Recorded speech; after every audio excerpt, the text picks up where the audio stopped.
हम डिस्कस कर रहे थे कम्युनिटी मेडिसिन के चैप्टर 3 एपिडेमियोलॉजी में टूल्स ऑफ मेजरमेंट। रेट को हम डिस्कस कर चुके हैं। आज का हमारा टॉपिक है रेशो। सो रेशो से स्टार्ट करते हैं। रेशो बेसिकली क्या है? किसी भी टू रैंडम क्वांटिटीज़ के कंपैरिजन या डिवीजन को हम रेशो कहते हैं। ठीक है, जैसे x जो है वो हमारा इक्वल है 20 के एंड y जो है वो 10 है, तो 20 को 10 से डिवाइड करें तो हमारे पास 2 रेशो आ जाएगा। ठीक है, इसमें क्या होता है, डिनोमिनेटर और नोमिनेटर जो है वो एक दूसरे का पार्ट नहीं होते। ठीक है, जिस तरह हमारे पास 20 और 10 जो है वो एक दूसरे का पार्ट नहीं है, x और y की वैल्यूज़ डिफरेंट हैं। फॉर एग्जांपल हमारे पास किसी टाउन की या किसी एरिया की बात करें, उसमें हमारे पास अगर 100 फीमेल्स हैं और 50 मेल्स हैं, तो देन इसकी रेशो हमारे पास क्या होगी? 100 को डिवाइड करें 50 से तो 2:1। ठीक है, फीमेल्स की रेशो वो है ट्वाइस है देन मेल। इसी तरह से नेक्स्ट हम प्रोपोर्शन की बात करें, तो प्रोपोर्शन में क्या होता है, हमारे पास नॉमिनेटर जो है वो डिनोमिनेटर का पार्ट होता है। जैसा कि हम बात करेंगे कि हमारे पास 100 स्टूडेंट्स हैं क्लास में, जिसमें से 33 स्टूडेंट्स जो हैं वो पास हैं, बाकी फेल हैं। तो मीन्स ये 100 जो है वो हमारे पास डिनोमिनेटर जो है वो पार्ट है नॉमिनेटर का। तो इसमें 100 में से 33 स्टूडेंट्स जो हैं वो हमारे पास पास हैं और बाकी फेल हैं। सो नेक्स्ट हमारे पास आ जाते हैं मेजरमेंट ऑफ मोर्टेलिटी।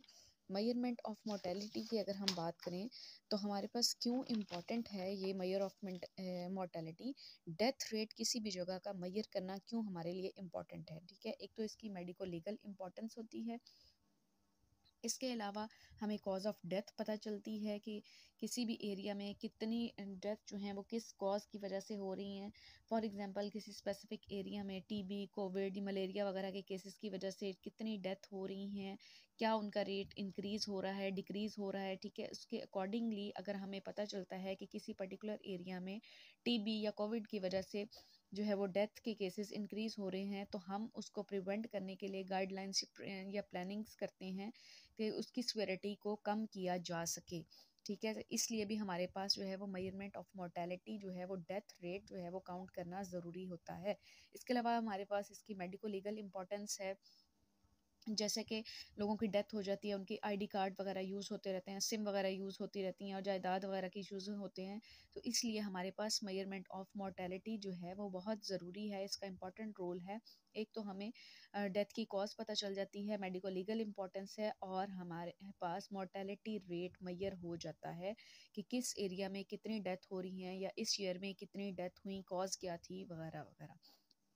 इसके अलावा कुछ लिमिटेशंस हैं ऑफ मोर्टेलिटी डाटा में, जैसे कि हमारे पास इनकम्प्लीट रिपोर्टिंग होती है, जिसमें जो है वो लोग डेथ को रिपोर्ट नहीं करते। इसके अलावा लैक ऑफ एक्यूरेसी होती है, कॉज एग्जैक्ट कॉज डेथ की नहीं पता होती। जिस तरह से अगर कोई पेशेंट है, किसी ने लास्ट टाइम पे जो है वो वॉमिटिंग हुई है या फीवर हुआ है, तो उसकी वजह से उसकी डेथ हो गई है, तो एग्जैक्ट कॉज को रूल आउट नहीं करते कि आइदर उसके पीछे क्या कॉज थी। हो सकता है कि उसको हार्ट अटैक की वजह से डेथ हुई हो, या उसको कोई मलेरिया हो या कोविड की वजह से हुई हो, तो एग्जैक्ट कॉज जो है वो रूल आउट नहीं करते। लैक ऑफ एक्यूरेसी का प्रॉब्लम होता है। कुछ लिमिटेशंस जो हैं वो हमारी इन मैयर्स में आ जाती हैं। मोर्टेलिटी मैयर्स में जो लिमिटेशंस हैं हमारे पास डाटा की, तो उसमें क्या होता है कि हमारे पास जो है वो एक्यूरेट डाटा नहीं आता और एग्जैक्ट कॉज ऑफ डेथ जो है वो हमें पता नहीं चलती। हमारे पास crude death rate, crude death rate को हम किस तरह से, रेट हमारे पास क्या है कि कोई भी रेट किस के दरमियान होता है, हमारे पास स्पेसिफिक इवेंट स्पेसिफिक पॉपुलेशन में जो हो रहा होता है, तो उसका हम रेट फाइंड आउट कर सकते हैं। रेशो किसी भी दो अमाउंट के दरमियान कंपैरिजन जो है वो हमारे पास रेशो होता है। क्रूड डेथ रेट में क्या है, हमारे पास number of death in Punjab, example है number of death in Punjab in 2020 divided by mid year population in 2020। ठीक है, जो 2020 में नंबर ऑफ़ डेथ हुई हैं किसी पर्टिकुलर एरिया में, यहाँ पे हमने पंजाब की बात की है, उसको डिवाइड करेंगे मिड ईयर की पॉपुलेशन से जो उस टाइम पे प्रेजेंट थी, मल्टीप्लाई 1000 करेंगे तो हमारे पास क्रूड डेथ रेट आ जाएगा। मींस हमारे पास ओवरऑल एक डेथ रेट आ जाएगा। हमें पता चल जाएगा कि पंजाब में 2020 में कितनी डेथ हुई। ठीक है, इसके अब हमारे पास एडवांटेज भी हैं, डिसएडवांटेजेस भी हैं। जिस तरह से हमारे पास क्रूड डेथ रेट में हमारे पास सिंगल फिगर में अमाउंट आ जाती है कि इतनी डेथ हुई, इतने डेथ रेट था, इसके डिसएडवांटेज में ये है कि हमें उसकी डिटेल्स नहीं पता चलती कि डेथ की कॉज क्या थी, एज क्या थी, बच्चे ज़्यादा अफेक्ट हुए हैं, बूढ़े ज़्यादा अफेक्ट हुए हैं, कौन सी सेक्स, रेस वगैरह जो है, ये हमें इस तरह की जो डिटेल्स इसमें नहीं मिलती। बस हमें ओवरऑल जो है वो डेथ के बारे में पता चलता है कि क्रूड सा आइडिया हो जाता है कि इस जो है वो इतना डेथ रेट हुआ। उसके बारे में मज़ीद डिटेल्स का जो है वो नहीं पता चलता कि कौन सी स्पेसिफिक कॉज थी, कौन सी एज के लोग ज़्यादा अफेक्ट हुए या किस एरिया के लोग ज़्यादा अफेक्ट हुए। इसके बाद हमारे पास है नेक्स्ट स्पेसिफिक डेथ रेट। ठीक है, इसी तरह से हम स्पेसिफिक डेथ रेट को फाइंड करते हैं। स्पेसिफिक डेथ रेट जो है वो डिपेंड होता है अपॉन कॉज या डिजीज़। ठीक है, किस डिजीज़ की वजह से कितना, जैसे specific death rate due to TB. ठीक है, अगर हमने कॉज देखनी है किसी भी स्पेसिफिक डिजीज़ की वजह से डेथ रेट क्या था, तो उसमें हम ये फार्मूला यूज़ करेंगे कि number of death in Punjab 2020 due to TB. ठीक है, ड्यूरिंग अ ईयर। ठीक, उसके बाद उसको हम डिवाइड करेंगे मिड ईयर की पॉपुलेशन से और मल्टीप्लाई करेंगे 1000 से, तो हमें किसी भी स्पेसिफिक डिजीज़ की कॉज जो है उसका डेथ रेट हमें एग्जैक्ट पता चल सकता है। ठीक है, इसके बाद है हमारे पास टाइम पीरियड स्पेसिफिकेशन। इसी तरह से हम टाइम पीरियड भी वीकली डेथ रेट कितना हुआ उसको भी फाइंड आउट कर सकते हैं। किस तरह से, number of death in week को मल्टीप्लाई करेंगे 52 से और डिवाइड करेंगे मिड ईयर की पॉपुलेशन से और मल्टीप्लाई बाय 1000 करेंगे, तो हमारे पास वीकली डेथ रेट आ जाएगा। इसके बाद है हमारे पास एज स्पेसिफिक। अब हम एज स्पेसिफिक जो है वो डेथ रेट भी फाइंड आउट कर सकते हैं, जिसमें हमारे पास इन्फेंट मोर्टेलिटी रेट और न्यूनेटल मोर्टेलिटी रेट आ जाता है।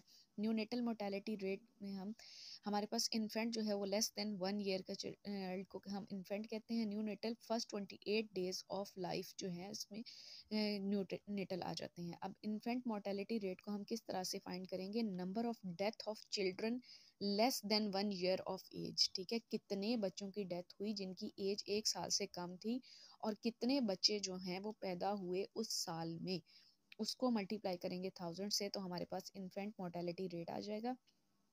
नेक्स्ट है हमारे पास neonatal mortality rate. Neonatal mortality rate में फर्स्ट 28 डेज ऑफ लाइफ जो है उसके नंबर कितनी डेथ हुई पहले 28 दिन के अंदर, उसको डिवाइड करेंगे टोटल नंबर ऑफ बर्थ से, उस टाइम पीरियड में कितने बच्चे पैदा हुए। ठीक है, उसको मल्टीप्लाई कर देंगे 1000 से, तो हमारे पास न्यू नेटल मोर्टेलिटी रेट आ जाएगा। इसी तरह से एक पेरीनेटल रेट भी होता है। इसमें हम ये होता है बिफोर बर्थ या 28 वीक ऑफ जेस्टेशन से लेके 7th डे ऑफ बर्थ तक कितनी डेथ हुई, उसको डिवाइड करेंगे कि कितनी बर्थ हुई थी आफ्टर जेस्टेशन पीरियड।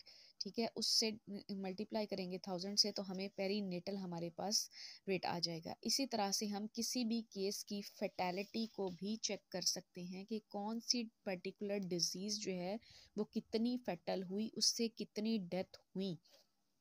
तो हमारे पास जो है, जिस तरह से हम केस की फैटेलिटी में यहाँ पे हम देख रहे हैं कि टोटल नंबर ऑफ डेथ को हम देखेंगे, उसके बाद ड्यू टू पर्टिकुलर डिजीज़, यहाँ पे डिजीज़ कोई भी हो सकती है, कोविड आ सकती है, टीबी आ सकती है, मलेरिया केसेस, जिस भी डिजीज़ का हमने फैटेलिटी रेट देखना है कि कौन सी डिजीज़ कितनी फैटल हुई, कितने लोगों की डेथ हुई, तो उसके total number of death due to covid divided by total number of cases, कितने केसेस थे, कितने लोगों की डेथ हुई, को मल्टीप्लाई कर देंगे 100 से, तो हमें केस की फैटेलिटी पता चल जाएगी। इसी तरह से हम केस की फैटेलिटी जो है वो हम फाइंड कर सकते हैं फ्रॉम अ स्पेसिफिक डिजीज़। किसी भी पर्टिकुलर डिजीज़ की वजह से कितनी डेथ हुई, जैसे कि number of death due to particular disease in a year. TB की वजह से, फॉर एग्जांपल यहाँ पे हमने टीबी लिया है, टीबी की वजह से कितनी डेथ हुई और ओवरऑल अदर कॉजेज़ की वजह से कितनी डेथ हुई। ठीक है, उनकी अमाउंट लिख के डिवाइड करके 100 से मल्टीप्लाई कर देंगे, तो हमारे पास स्पेसिफिक डिजीज़ का रेट आ जाएगा। इसके बाद अंडर 5 प्रोपोर्शनेट मोर्टेलिटी रेट। ठीक है, इसमें हम देखते हैं कि number of death under 5 years of age, कितनी डेथ हुई अंडर 5 years of age और total number of death during the same period. ठीक है। इसको हम देखेंगे overall total number of death कितनी हुई उसी सेम टाइम पीरियड में। इसको हम मल्टीप्लाई कर देंगे 100 से, इन वैल्यूज़ को डिवाइड करके 100 से मल्टीप्लाई कर देंगे तो हमारे पास अंडर 5 जो है मोर्टेलिटी रेट आ जाएगा। इसी तरह से सर्वाइवल रेट अगर हमने देखना हो कि किसी भी डिजीज़ की वजह से उसका क्या सर्वाइवल रेट है, जैसे हमने देखा कि हमारे पास 1000 केसेस थे टीबी के। अगर हमने डायग्नोज किए कि हमारे पास 1000 केसेस हैं किसी एरिया में टीबी के, तो उसको 5 साल के बाद हमने ऑब्जर्व किया तो अगेन 500 लोग अभी तक जिंदा थे। तो उसको हम 500 डिवाइडेड बाय 1000 करेंगे। 1000 टीबी के केसेस थे, 500 लोग अभी तक जिंदा हैं। 500 डिवाइडेड बाय 1000 मल्टीप्लाई बाय 100 तो हमारे पास सर्वाइवल रेट आ जाएगा। इसी तरह से हम अपने डिफरेंट वैल्यूज़ रेट्स को एडजस्ट और स्टैंडर्डाइज कर सकते हैं। ठीक है, एडजस्टेड या स्टैंडर्डाइज रेट वो होता है जिसमें हम एज या सेक्स वगैरह को मिनिमाइज करके एडजस्ट करके हम अपनी वैल्यूज़ को फाइंड आउट कर सकते हैं। इसमें एक डायरेक्ट मेथड यूज़ होता है, डायरेक्ट स्टैंडर्डाइजेशन होती है एंड इनडायरेक्ट स्टैंडर्डाइजेशन होती है, which is not very important. Basically standardization और एडजस्टमेंट में यही है कि हम रेट्स को एडजस्ट करके या जो है वो एज या सेक्स को हम मिनिमाइज करके स्टैंडर्डाइजेशन या फिर एडजस्टमेंट रेट जो है वो फाइंड कर सकते हैं।